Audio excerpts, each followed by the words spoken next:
Jacqueline and Fred, on its face, the drop that we've seen in homicides is pretty dramatic. 108 at this point. That is about a third of what we were seeing 4 and 5 years ago. But let's dig a little bit deeper. This is the Philadelphia Police Department's website right here that we are looking at, because these incidents of violence, these affect neighborhoods and individuals. And we want to look at the violent crime over the past week. And you can see, as you look at this here, it's not spread out equally across the city. These orange bubbles that you see here, these are where we see more of the incidents over the past week with violent crime.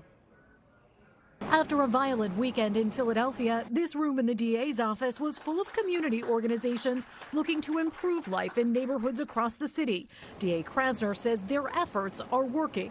We had a bad weekend. We are not having a bad year. Homicides in the city are down, but we also looked further into the numbers for all violent crime. So far this year, more than 440 violent crimes have been reported for every 100,000 people in the city, according to crime and population data analyzed by the NBC 10 investigators. It's down from the year before, when at this time there were nearly 460 violent crimes per 100,000 people.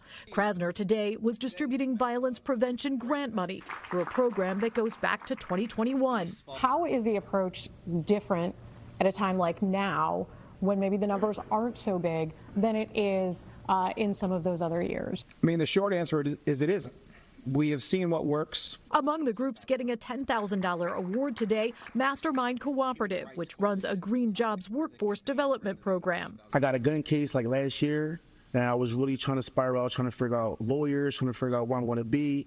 I basically applied for Desi's Green Futures program so that I can beat this case and I can congratulate myself for not going to jail and actually doing something positive in my community. The program gets its funding from civil asset forfeiture funds seized by law enforcement. What happens after the money is given out? Is there any kind of process that follows up to see how it's used and to see whether it's being effective?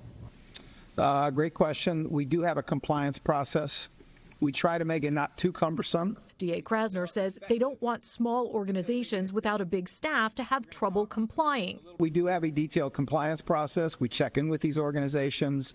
They go through a vetting that is very substantial from the Philadelphia Foundation before the Philadelphia Foundation makes its recommendations to us as to whether these are worthy organizations.